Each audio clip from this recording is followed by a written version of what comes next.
the grandfather, I know that there is a general sense of anxiety in our nation at the moment. The Ghanaian people are anxious about the economy, the cost of living, income levels, jobs for young people, and even about issues on which we all thought we had achieved a national consensus. When some amongst us are raising questions about the certainties on which we are building the state, it is not surprising that worries about the stability of the government would become cause for heightened tension in the nation. Mr. Speaker, 2 years ago to the day, we were in the midst of a lockdown in the main metropolitan centers of our country. We were truly in the midst of the unknown. It took a while before it even got a name, but a pandemic it was. And the only certainty about it was that nobody knew very much about it. The scientists, the health experts, and the World Health Organization were all united in their view that the virus would cause a lot of devastation. The world before COVID now seems such a long time ago, and the trauma of a world ruled by a pandemic has changed all our perspectives. Back in March 2020, when the first cases of COVID hit our country, we and the rest of the world were in uncharted territory. Fear and sheer terror gripped our land. Probably to future generations, it will look quite obvious what should have been done. But 2 years ago, it felt like we had fallen into a dark, malicious, and terrifying abyss. We could not have been prepared for the catastrophe that hit us. Even the richest economies with the most sophisticated structures were unprepared. Maybe some of us have forgotten what the experts were predicting at the time. Our health and medical infrastructure was woefully inadequate, and we would not be able to cope. There were going to be piles of dead bodies strewn across the streets of Africa. There was a general consensus that we should spend all our energies on resources, on protecting lives. I remember, for example, the discussions about PPEs 2 years ago. Nobody was asking or was interested in how much they cost. Just find them for our health workers, and that was the only consideration. I wonder how many people remember the cost of the first face shields and nose masks that came into our country. I took the decision we would prioritize the savings of lives, and then we would get together to rebuild our economy. Nobody imagined the devastation would be so widespread and last so long. We've had our fair share of COVID deniers and conspiracy theorists, but it is fair to say, Mr. Speaker, that our management of the COVID-19 outbreak has been exemplary and has been so acclaimed by the world. And with the great masses of the Almighty, we have saved lives. Indeed, the total number of deaths we have sadly recorded, 1,445, represents a minuscule fraction of the total number of deaths on the African continent, 0.6%. I remember a year ago, we were in the midst of the second wave of COVID infections and deaths. There was widespread fear. Again, there was consensus. We should concentrate all attention and resources on protecting lives. By that time, a little more was known about the virus, and the anxiety had shifted to the provision of vaccines. We moved rapidly to secure the provisions of vaccines, first for the frontline officials and workers and those most at risk, and then to the general mass of the population, always rely on the current scientific thinking. We had to learn some very hard lessons, and our belief in the need for self-sufficiency was reinforced when vaccine nationalism was played out blatantly by the rich and powerful countries. Mr. Speaker, the Presidential Vaccine Manufacturing Committee, which I set up to respond to this obvious deficiency, has put in place a comprehensive strategy for domestic vaccine production and the establishment of a National Vaccine Institute to implement the strategy, which will enable us to begin the first phase of commercial production in January 2024. A bill will shortly be brought to you in this House for your support and approval for the establishment of the National Vaccine Institute. This pandemic exposed other shortcomings of our country, which have undoubtedly contributed to the anxieties that have befallen the nation.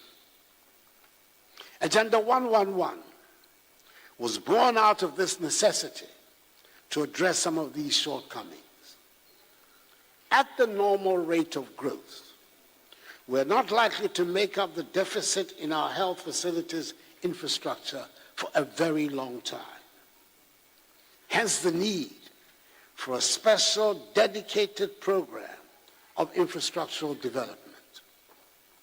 We are undertaking the construction of 101 entities, which comprise standard 100-bed district hospitals for 101 districts without hospitals, with accommodation for doctors and nurses. 6 new regional hospitals for each of the 6 new regions. The rehabilitation of the Efia Nkwanta Hospital in the Western region. 1 new regional hospital for the Western region. And 3 psychiatric hospitals for each of the 3 zones of the country, that is North, Middle, and Coastal. It is an ambitious project which must and will be done, and which will create some 33,900 jobs for construction workers, and on completion, some 34,300 jobs for health workers. Mr. Speaker, I have to report that like all major construction projects, it is evident that the initial schedule we gave for the completion of Agenda 111 was overly ambitious. Identifying suitable sites around the country, for example, has turned out to be even more problematic than had been anticipated.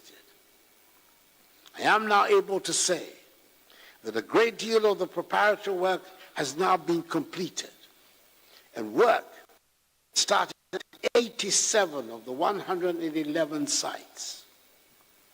I've been assured that preliminary work on the remaining 24 sites is ongoing. We have every intention of seeing this project through to its successful end, which will enable me to commission all 111 hospitals before I leave office on 7th January 2025. Mr. Speaker, we have saved lives and fared much better than we had feared and the experts predicted. But the consequences of lockdowns, border and business closures, unplanned expenditures have combined to have a devastating impact on our economy. The unplanned expenditures included, but were not limited to, the recruitment on a permanent basis of 58,121 healthcare professionals and the payment of extra incentives to our frontline health workers. It took an unbudgeted 1.9 billion cedis to ensure that our children and teaching staff went back and stayed in school safely. Some, including regrettably a few in this honorable House, went as far as to accuse the government of trying to kill Ghanaian children when we introduced the controlled school reopenings. I might add here that in some countries, school closures have lasted for 20 months, and children are only now going back to school. Our children did not lose a single academic year. We provided nearly 5 million households and over 10 million people with electricity and water subsidies at the time they were most needed. In all, data from the Ministry of Finance tells us that an amount of 17.7 billion cedis, 4.6% of GDP, has been spent in containing the pandemic since 2020. Mr. Speaker, the NPP government came into office with a plan to build a resilient economy and set us on the path to prosperity. We were on course, and our performance between 2017 and the beginning of 2020 demonstrates we were making rapid progress. Indeed, in 2017, 2018, and 2019, we recorded average annual GDP growth rates of 7%, making us one of the fastest growing economies in the world. We grew the economy from the cedi equivalent of 54 billion United States dollars at the end of 2016 to the cedi equivalent of 72 billion United States dollars in 2020, a 33% increase. Then COVID arrived. This is not something that anyone could have planned for, and the consequences are there for us all to see around the world. The big and established economies of the world have been knocked off their planned trajectory. Countries where budget deficits were unknown and prohibited by law suddenly had to accept huge deficits to underwrite social cohesion. The economic devastation of COVID has since the beginning of this year been further aggravated by the Russian invasion of Ukraine, which has worsened the economic outlook of the entire world. We in Ghana have not escaped this development, and the consequences are being felt in rising living costs at our markets and at fuel stations. The terrible events in Ukraine have a direct impact on our lives here in Ghana. Mr. Speaker, 30% of our wheat flour and fertilizer imports come from Russia. 60% of iron rods and other metal sheets are imported from the Ukraine.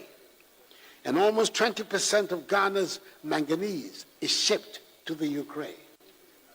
The bombs might be dropping on cities half a world away, but they are hitting our pockets here in Ghana. Even so, we have managed to ensure that fuel supplies have not been disrupted, unlike in several other parts of the world. Last week, the Minister for Finance spelled out in detail to the country the economic and fiscal difficulties we face, and the raft of measures we're introducing to bring relief and restore us to economic growth. The measures that have been announced by the Minister for Finance are meant to demonstrate that we are aware that we are in difficult times and we are addressing the situation. The belt-tightening measures being set for members of the executive have been elaborated within this context. And I'm hoping that you're going to join us in this undertaking. This government remains alive to its responsibilities to the Ghanaian people. The difficulties of the time notwithstanding, we intend to continue to grow this economy and bring prosperity. That will only happen when we continue to invest in the future. Our children will continue to be educated and be equipped to run a modern and digitalized economy. The free SHS and free TVET are the best vehicles we have devised to take us to the realization of our goal of an educated and skilled workforce. The computerized school placement system is currently ongoing, and the latest batch of JHS students will soon embark on their free SHS and free TVET education.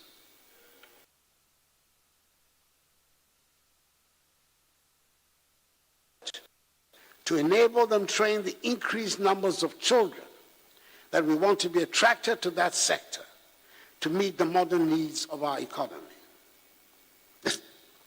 This year, I'll be commissioning some of the 34 refurbished National Vocational and Technical Institutes, NVTIs, across the country. The refurbishment comprises the construction, rehabilitation and equipment of laboratories, workshops, additional classrooms, hostels, and administrative offices. Within the next few months, the construction of 5 technical colleges will begin in various parts of the country. 3 technical institutes will be upgraded to tertiary status. The initial phase for the construction of 9 TVET campuses will commence next month in Bosomtwe, Achimewisa, Boakon, Kenyase, Patuda, Dambai, Larabanga, Guabuliga, and Tolibri. These campuses will have academic facilities, workshops, laboratories, hostels, and staff accommodation, and provide access for training. Government is in the process of securing financing for the construction of 5 STEM universities in 5 new regions, that is Western North, Savannah, Northeast, Ahafo, and Uti regions. Steps are being taken to turn the planned Bunso campus of the University of Environment and Sustainable Development into a standalone independent university focused on the study of engineering. Construction of this campus is set to begin within the next 3 months. Mr. Speaker, there is great potential for our people in the creative arts, fashion, and film industry.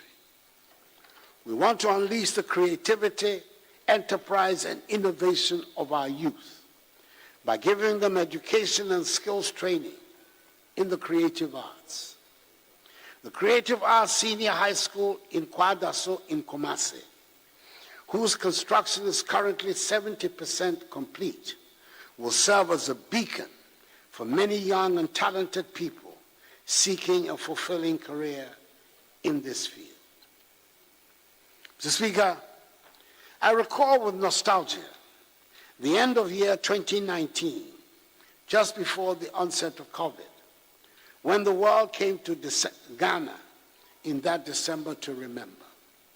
And we were the happy place to be at the end of our year of return. Ghana continues to lead the push for African renaissance through the decade-long Beyond the Return project. The December in Ghana component of this project has positioned Ghana as the destination to visit every December. Last year, The country recorded some 623,523 visitors, up from the 55,108 visitors the year before, signifying a marked rebound of our tourism sector. We should recapture those glorious moments and build on them as we work hard to reclaim what we lost to the COVID years. Government is therefore undertaking a comprehensive renovation and modernization of tourist attractions across the country, such as the Cape Coast and Elmina castles, Kwame Nkrumah Memorial Park, which will enable us to position Ghana as the preferred tourism destination in West Africa. Mr. Speaker, government is determined to make our country the place where hard work pays good dividends. We've made substantial investments in the agriculture sector. For example, because we recognize this is where a substantial number of our people make a living. The successes of the program for planting for food and jobs have transformed the lives of many farmers around the country. I'm glad to announce that the Tono irrigation dam has been fully rehabilitated and is back to life and fully operational and is serving the needs of many farmers in the areas around them.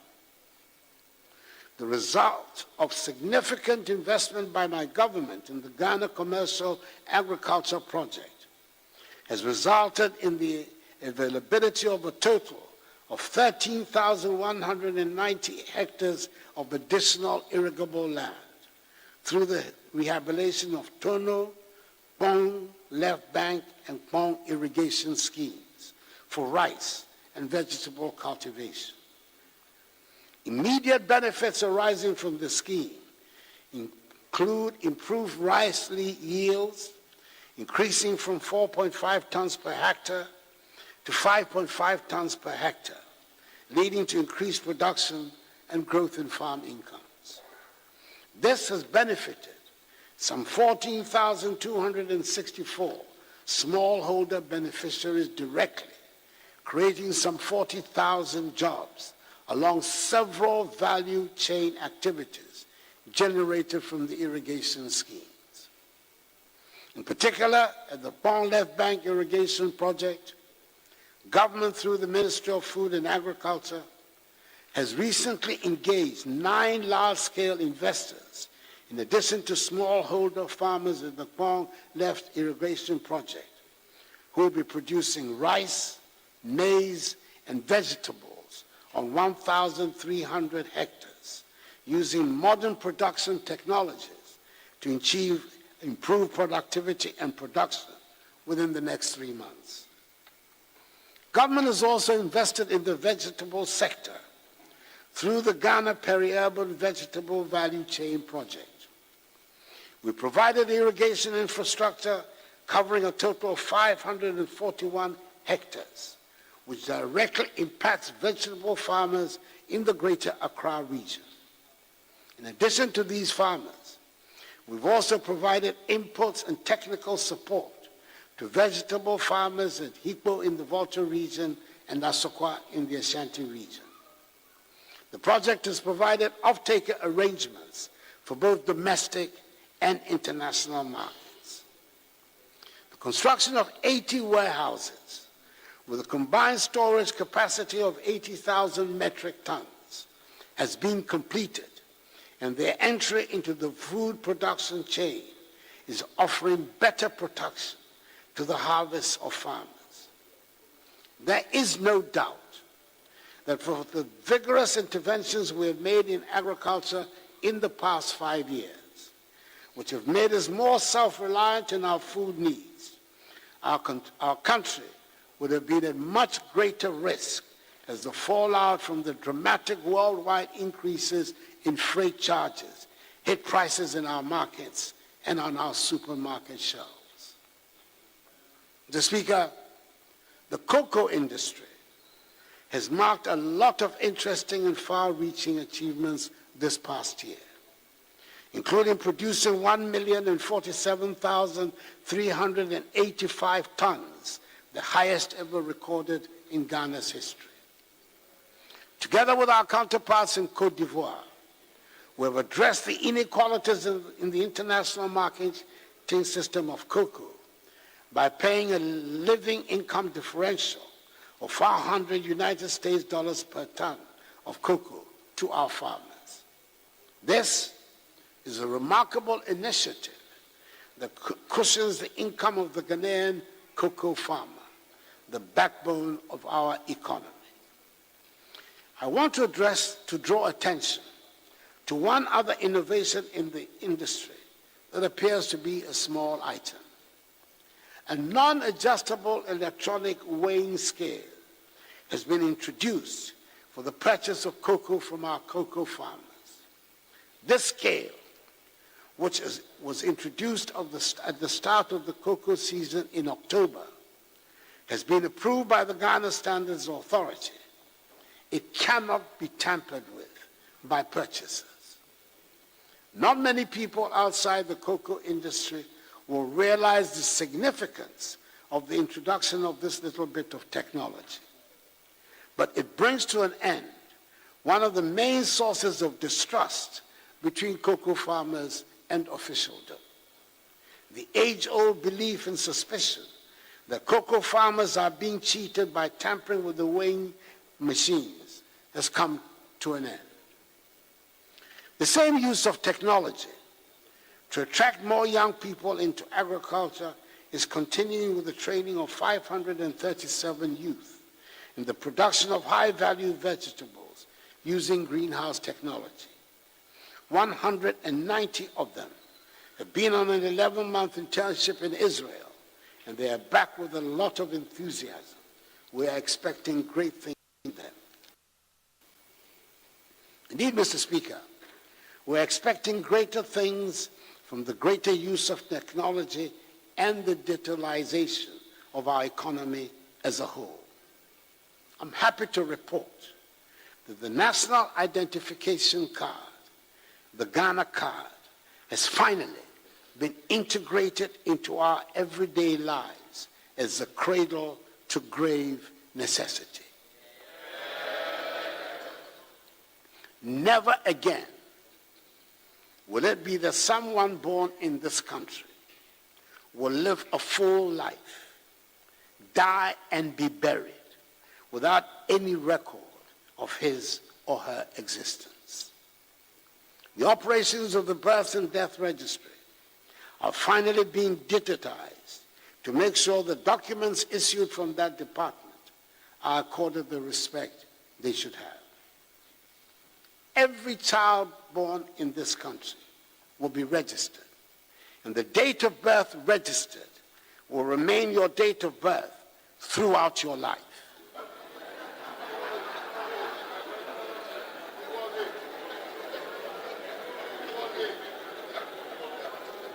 Mr. Speaker, there will be no school age, no football age, no SNIT age, and no official age.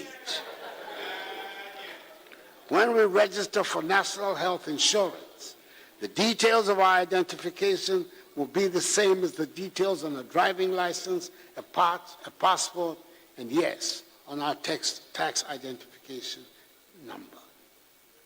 Today, we all have addresses at which we can be identified, even if we live, unfortunately, for the time being in a chaos. And when we die, that inevitable rite of passage will be recorded to mark the end of our life. Mr. Speaker, it is not enough that the state collects all this information. It is critical that every citizen is able to benefit from the digitization process. The benefits range from being able to give directions to our addresses for deliveries and being able to gain access to government services without having to go to the ministries. The Rural Telephony Project, being undertaken by GIFEC, is working to fill the void created by the telephone operators inability or unwillingness to extend their services to areas they deem uneconomical to operate. It is important to extend basic telephone, voice, and data connectivity to every part of the country, so we leave no one behind. Mr. Speaker, I've spoken on other occasions about the digitization of port operations, or what we now call the paperless port. I'm glad to say that the initial problems have been largely overcome, and we're witnessing the advantages in faster processes at the port and less opportunities for corruption with the reduction of human interface. ICOMS, when it was introduced, provoked a lot of controversy. At the moment, indeed, customs revenue prior to the implementation of ICOMS for the period June 19 to May 20 stood at 11.5 billion cedis. Between June 2020, the start of ICOMS, and May 2021, teething challenges, ill-considered propaganda, and the impact of COVID-19 on global trade, customs revenue increased by 27.6% to 14.36 billion cedis. Indeed, customs revenue for 2021 stood at 16.8 billion cedis, as opposed to 20.3 billion cedis in 2019, when ICOMS had not been implemented. The digitization of hospital records has started through the Gateway Patient Management System. We started with the teaching hospitals, and we plan to work in a phased approach to cover every health facility in Ghana. I'm sure this will be a welcome innovation for all. We have learned the very hard way. The first step to prosperity in Africa is for our countries to trade among each other.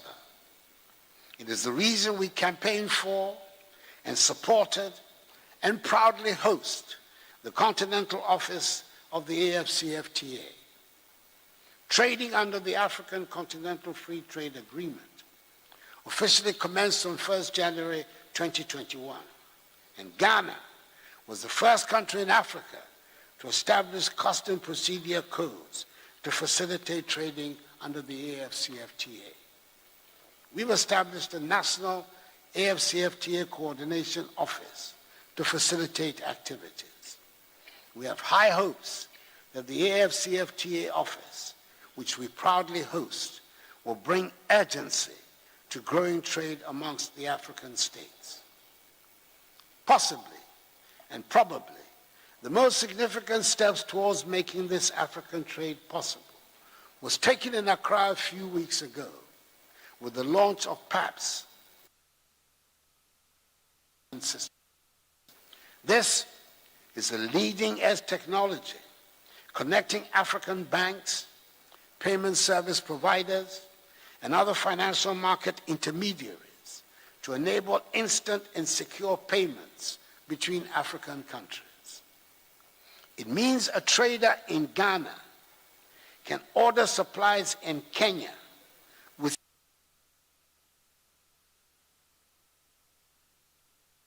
to go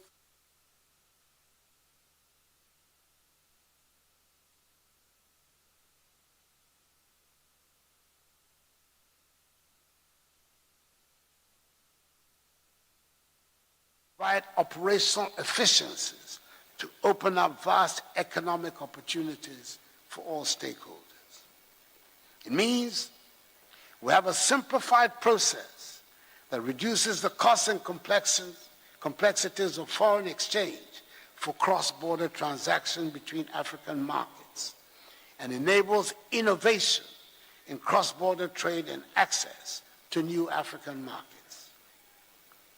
Mr. Speaker, if we campaign so hard for the opening up of trading among African states, we had better have something to say. I'm glad to report that despite the adverse effects of the COVID-19 pandemic on firm-level production and productivity, as well as the disruption in global supply chains, the manufacturing subsector showed significant recovery last year.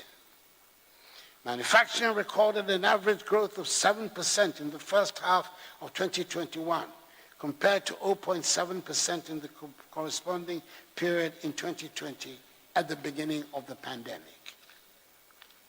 Our flagship One District, One Factory implemented with business promoters being empowered and supported to establish new factories or to transform existing manufacturing enterprises to contribute significantly to job creation across the country. Mr. Speaker, through the 1D1F initiative, the Made in Ghana label is being stamped on a wide range of products proudly manufactured in Ghana. A total of 78 1D1F projects at various stages of implementation in all the 16 regions. 106 factories are currently operational. 148 are under construction, while 24 projects are at mobilization stage. Mr. Speaker, in order to bring the program, 58 out of the 278 1D1F projects have been developed as enterprises fully owned by youth groups with direct government support. Each of these 1D1F youth companies are owned by between 40 and 50 youth as shareholders. In addition, 5 medium-scale state-of-the-art agro-processing common user facilities have been established with direct support from government and are owned by various groups of farmers whose farming operations have previously been undermined through lack of processing facilities. These farmer-owned companies have been established in 5 districts, namely Doma West, Savalugu, Sefia Kontombra, Setra Central, and Takwa in Swayem. They cover oil processing, rice milling, and the processing of maize. Mr. Speaker, quite a number of global vehicle manufacturing companies have set up assembly plants here in our country and started producing vehicles for our market and for the West African market. The World Bank Development Policy we outlawed in August 2019 has facilitated this welcome development. Since June 2021, Toyota and Suzuki brands of vehicles are being produced here, commencing with the production of Hilux, pickup, and Swift models. VW, Volkswagen, and Sinotruk, which commenced commercial operations in 2020, have continued to assemble their brands of vehicles and are enjoying significant local patronage. In addition, a new state-of-the-art assembly plant with capacity to assemble 5,000 new vehicles per annum has been established by Nissan in Tema, which is currently producing Nissan and Peugeot brands of vehicles for the Ghanaian and West African markets. I will have the pleasure to commission this new plant in Tema tomorrow. 3 other vehicle manufacturers, namely Kia, Hyundai, and Renault, are also expected to commence commercial production this year. Our national iconic automobile brand, the Kantanka brand, produced by Kantanka Automobile Company Limited, also stepped up production of its made-in-Ghana vehicles, which include Nkunimdie SUV, Omama pickup, Onate 4x4 pickup, Otumfor SUV, and K71 small SUV models. Now that the Minister for Finance has announced an embargo on the importation of 4x4 vehicles for official use. I hope the local assembly plants will take full advantage of the opportunity, especially since government is continuing with its policy of giving first priority to locally assembled vehicles in respect of all publicly financed procurement of vehicles. Mr. Speaker, we have proof beyond the education, agriculture, and manufacturing sectors. We have been using state revenue to expand infrastructure across other sectors and improve lives. For the first time in our history, we are doing something about the infrastructure needs of the judiciary on a major scale. The courthouse is an element of the architecture of a state dedicated to the promotion of the rule of law. And yet, there are large areas of our country that are not served by any court, and people have to travel long distances to access the services of a court. Unfortunately, as the former Chief Justice once put it, the conditions of most of the court facilities around the country where they exist are not fit for purpose. We have thus embarked on a project to provide and accompanying residences for judges and magistrates around the country. 50 of them are being built and are near completion and should be handed over to the judiciary soon. Mr. Speaker, 121 residential units for the judiciary are also being built across the country. Furthermore, 22 new modern townhouses are being constructed at Benyame in Kumasi. They are challenges facing Court of Appeal judges assigned to the northern sector. Some of you might remember that work began some 20 years ago on the construction of Law House, a proposed new office accommodation for the Office of Attorney General and Ministry of Justice. A 12-story edifice consisting of 10 floors above ground and 2 stories underground. Work on the project has stopped many years ago. I'm glad to say that not only has the project been resurrected, I'm told it is expected to be completed by the end of this year. Mr. Speaker, whilst on the subject of law enforcement, the passage of the Right to Information Act, the Witness Protection Act, the amendment of the Criminal Offences Act, and other laws have enhanced significantly the capacity of against corruption.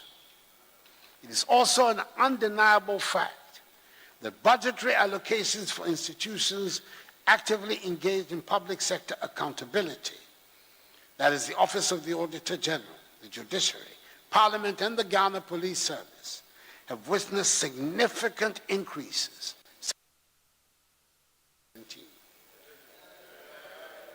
Furthermore, we now have a new special prosecutor who appears to have all the wherewithal necessary to exercise vigorously the prerogatives of his office.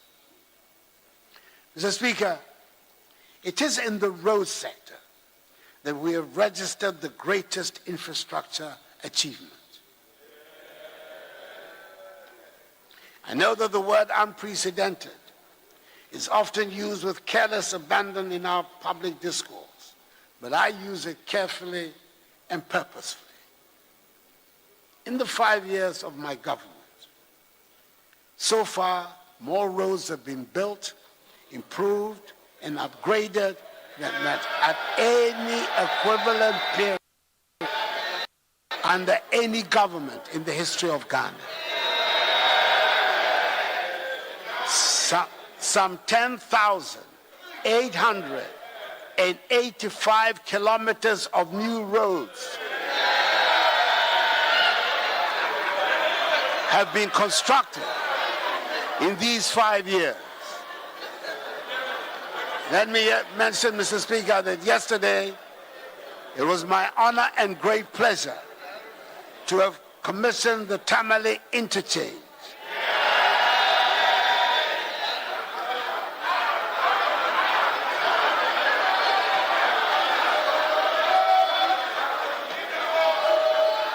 The first such interchange in the northern sector of our country, which the people of Tamale gladly celebrated. I considered it to be a most satisfying birthday present. We intend to continue with the building of roads around the country to accelerate the opening up of our country. Excuse me. Mr. Speaker, we have kept to our promise and kept the lights on in spite of the energy sector. In spite of legacy debts, we've almost completed the process of restructuring these debts to reduce their crippling effects on our public expenditure. With the introduction of more bulk supply points in areas such as Kasua and Pokuase, power transmission has improved tremendously in the southwestern and northwestern parts of Greater Accra. Power lines are getting upgraded to reduce commercial and technical losses and increase transmission capacity.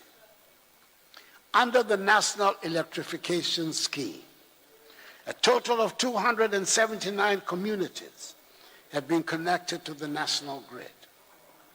This has increased the national electricity rate from 85.7% in 2020 to 87.3% as of January 2022. 487 more communities are at various stages of connection and completion. We are on course to achieve our ambition of universal access to electricity by the end of my term as the President of this country. The accommodation problems, Mr. Speaker, facing the military have long been matters of national sadness. I'm glad to say that the first stage of the military housing project, dubbed the Barracks Regeneration Project, has started with construction going on at all garrisons across the country.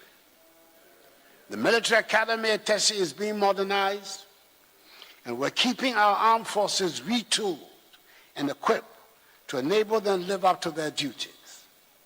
Each of the different branches of the armed forces, the Army, Navy, and Air Force, has received significant financial assistance to upgrade its logistical bases and strengthen its capabilities, and its welfare requirements are being substantially addressed. We're building modernized armed forces with higher numbers of personnel that will be fit to meet the demands of the 21st century. The protection of our borders puts extra burden on the military, especially since there's increased terrorist activity in the region and instability in many of our neighboring countries. 15 forward operating bases, or FOBs as they are called, are being constructed across the country to help in the prevention of cross-border crimes and terrorist activity. Mr. Speaker, I believe we can all testify that our police service is undergoing a great improvement and a change of image before our very eyes. During times of anxiety, we need a responsive police service to boost the confidence of the population. It is good that police rise up to the challenge. Nothing starts people off in a bad mood more than the driving habits and traffic jams that create chaos on our roads and make every road journey a nightmare.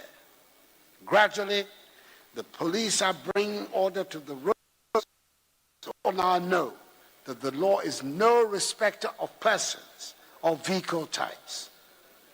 I urge all of us to cooperate with the police to perform their duties to enable all of us go about our lives in peace. I'm happy to state the government has been able to provide much needed modern equipment for the service, and we're tackling their accommodation needs as well. We're constructing 320 housing units at the National Police Training School, which are at an advanced stage of completion. Work is also going on the construction of a huge barracks complex at Kwabinya to replace the one adjacent to the VLA at 37, where the conditions of living are poor. Mr. Speaker, together with the implementation of a number of operational and personal welfare interventions, the morale of police officers has received a considerable boost. And today, public-focused interventions instituted by the Inspector General of Police have resulted in a better police-public relationship. The police service is gradually regaining the trust and confidence of the public under the leadership of its new Inspector General of Police. Mr. Speaker, as I indicated last year would happen, a national was held under the auspices of the Lands and Natural Resources Ministry in Accra, as well as in 2 other regional ones in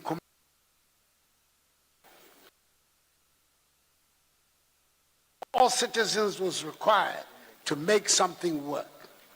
It is in the battle to end illegal mining and restore our lands and water bodies back to health. We have declared river bodies and forest reserves as red zones for mining. We've suspended the issuance of all prospecting, exploration, and reconnaissance licenses for minerals in forest reserves. Launched Operation Halt 2 to help rid our water bodies and forest reserves of illegal miners. Revamped the community mining scheme as more sustainable and greener safeguards to replace illegal mining. What we need above all is the buy-in of all citizens to recognize that the degradation of the lands and water bodies by the illegal mining practices affect each one of us, and which all should take an interest to stop those involved. Let me use this platform to extend again the condolences of the nation to the victims of the Apiache explosion. The response to the disaster of the public and the organs of state was highly commendable. Government responded swiftly in the immediate aftermath of the incident by dispatching a high-powered delegation under the leadership of the Vice President to Apiache. An Apiache Support Fund has been established to spearhead the building of a decent, green, and sustainable community to enable victims of this tragic incident and members of the community get back on their feet and rebuild their lives. As rising out of this incident, government will ensure that the health and safety policies of the mining industry are in accordance with international best practices. Mr. Speaker, the Green Ghana Day last year was a great success, as many people turned out to join in the exercise to plant trees. I urge all of us to continue to take care of what we planted to make sure that the 7 million seeds we planted, i.e. 2 million more than the original target of 5 million, become fully grown trees. And please, join in the Ghana Green Day when it comes along on 10th June, the designated Green Ghana Day for this year, when we seek to plant 20 million trees. That is a 4-fold increase over the 2021 target of 5 million.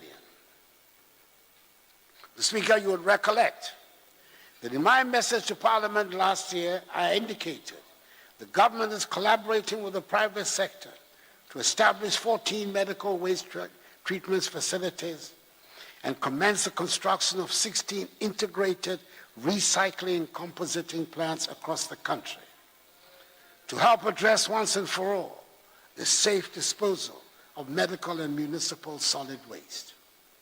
I'm happy to inform the House that these facilities and plants are at various levels of completion and will be completed by the end of this year. Mr. Speaker, As part of government's Water for All program, several water systems have been initiated and at our various stages of completion. The import of the program is to ensure that each region will benefit from at least one water supply project. Phases 1 and 2 of the Upper East Region Water Supply Project have been completed and will be commissioned soon. Contractors are on site working on the water projects in Ketaa and Sunyani, and preparatory works are ongoing on the Yendi, Damango, Tamale, and Sekandi Takrady water projects.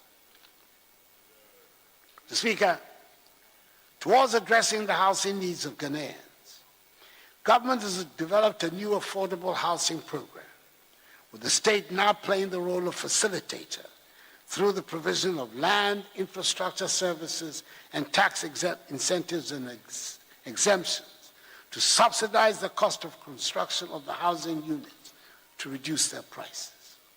In furtherance of this, preparatory works have commenced for the development of 2 designated sites at Pokwase Amasamai in the Greater Accra region and Dedesua in the Ashanti region, which are expected to deliver some 12,000 housing units.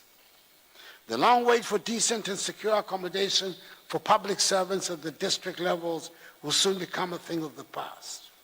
Government, through the State Housing Company Limited, has commenced works on the preparation of the district housing program for the construction of rental housing units at the district level for public servants. The pilot phase will be implemented in 16 districts across the 16 regions of the country. That notwithstanding, Mr. Speaker, government continues the completion of the existing affordable housing projects, increasing to secure, safe, adequate, and affordable housing units across the country. Tema Development Corporation, TDC, for example, has continued with the construction of the Go Affordable Housing Project, which involves the construction of 3,016 housing units. The project is currently 30% complete. Mr. Speaker, work is progressing on the Coastal Protection Program of government, whose aim is to improve the resilience of the country's coastline against tidal wave erosion, whilst protecting lives, livelihood, and properties of the people living across the coast. Accordingly, the Dansomai, Axim, Amalfo, Kuma, Anomabo, and Elmina Phase 3 coastal protection projects are currently at 98%, 100%, 65%, respectively. Other coastal protection projects are currently ongoing at Cape Coast, 72% complete, Discove, 38% complete, Commander, 85% complete, Abwazi Phase 2, 30%, and Ningo Pram Pram, 44%. In the medium term, government will commence works at Blekusu, Apam, Axim, La, and Teshi, Dansoma, Temanu Town, Anoga, and Takrady.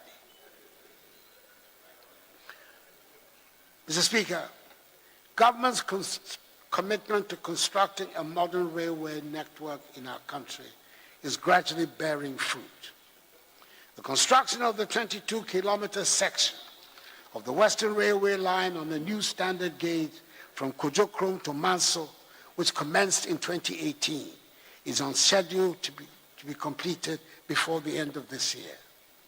Ahead of its completion, government has secured the needed funding to continue the Western Railway Development Project for an additional 78 kilometers from Manso to Huni Valley. The project will also include the conversion of the dual gauge tracks between Takrady and Kojokrom from narrow gauge to standard gauge. Mr. Speaker, I'm grateful to this House for considering and approving a commercial contract and a facility agreement of some 439 million euros to finance the development of another section of the Western Line from Iduadin to Obuasi, covering a distance of 51 kilometers. A lot more attention will be paid this year towards securing additional resources to complete the development of the Western Line from Awaso to link with the bauxite deposits at Ninehi, which will facilitate the development of the Ghana Integrated Aluminum Development Corporation GIADEC project. Mr. Speaker, potentially one of the most decisive interventions of the 2022 budget has been the Youth Start program, which has been established to encourage the development of entrepreneurship amongst the youth. Coupled with an even greater systematic support for the private sector, which will be a priority of my second term, it represents a major pathway for the economic growth and transformation of our country and for the solution of unemployment. Mr. Speaker, I cannot purport to speak about the state of the nation without addressing some critical governance issues that have been recent public discussions. Certain elements have attempted to advocate coup d'etats as the answer to the problems of the nation. We came through a long and tortuous journey to arrive at today's consensus on a multi-party democracy. But the last 29 years of our Fourth Republic have shown that this has been the most productive period since our independence. Both the major political parties of the country, the New Patriotic Party, NPP, and the National Democratic Congress, NDC, have made positive contributions to this development. There's work to be done on building our institutions, but our democracy is worth fighting for. It is up to us to find a way to accommodate each other and our differences to make things work for the benefit of the Ghanaian people. Mr. Speaker, it might also be well that coup d'etats have re-entered our discourse because of the turmoil in our neighborhood. The West African region is suddenly back in the international news headlines for all the wrong reasons. We're back again as the region of political instability and the place for coups. Long and bitter experience led ECOWAS to its current stance of zero intolerance for military coups. We in Ghana know the cost of instability. It leads to the exodus of our artisans and professionals and the emptying of teachers from our schools. Speaker, today, at every traffic light junction in our big towns and cities, you can see the results of instability in our neighborhood with the influx of refugees into our country. We should be unapologetic about campaigning for stable democratic governments in our region. We do not want to be an island of peace and stability in a region of turmoil. We do not aspire to be prosperous in the midst of want and poverty. We want a stable and prosperous Ghana in a stable and prosperous region. We should use our chairmanship and membership of ECOWAS, our membership of the African Union, our membership of the Commonwealth, our membership of La Francophonie, and our position as a non-permanent member of the UN Security Council to advance these goals. Mr. Speaker, taking into consideration the fact that COVID infection numbers have fallen dramatically, and on the advice of the National COVID Task Force, I announced on Sunday, 27th March, in the 28th update of the Fellow Ghanaians series, the lifting of most of the restrictions that we have had to endure for the past 2 years. As the health experts have advised, I hope we shall continue with some of the measures like the washing of hands and the enhanced hygiene protocols that have served us so well, even though they are no longer mandatory. I'm sure we're all very relieved that the wearing of masks is no longer mandatory and we can hug our loved ones. With the lifting of the COVID restrictions, I'm looking forward to renewed energy and enthusiasm as all workplaces reopen at full capacity. Mr. Speaker, despite the protracted and sometimes acrimonious nature of proceedings, I'm happy that the House has finally found it possible to pass the e-levy bill. I believe strongly the levy is going to make a significant contribution to revenue mobilization and the management of the national economy. And I want to thank members of the House for making this possible. Mr. Speaker, there are many problems that we have to overcome to get back to where we ought to be. I need your support. No president, no parliament, no government can undertake this task all by themselves. We need all Ghanaians to pull and push together. The road to recovery will be long and hard, but we have started on a good footing by accepting that we are in a difficult place and are taking the difficult decisions that will get us out. If anyone had ever had any doubts about the need for self-reliance, the point has now been forcibly drilled home to us. The pursuit of the Ghana Beyond Aid agenda is even more compelling now. I have no doubts whatever, Mr. Speaker, that we have it in us to build the Ghana of our dreams. I saw the spirit of togetherness and the willingness to help each other when COVID struck for each other. I saw the sense of enterprise and innovation of the Ghanaian. I saw our manufacturers quickly adapt their plans to produce sanitizers, and our tailors equally quickly displayed the innovation they had always been known for by turning face masks into fashion items. We have first-class health professionals, and they came into their own during the crisis, and we're providing the infrastructure to enhance the quality of their work. We have first-class teachers. They showed it when the pandemic struck and kept our children firmly to their books. The self-confidence of the Ghanaian is well-rooted. Let us, more than ever, hope and face the future with courage, hope, and assurance. Let us recall our age-old Ghanaian values of hard work, enterprise, solidarity, dignity, and hospitality. Look around you, believe in Ghana, and be inspired by Ghana. We will bounce back together. The battle is the Lord's. May God bless us all in our homeland, Ghana, and make her great and strong. Mr. Speaker, I thank you for your attention.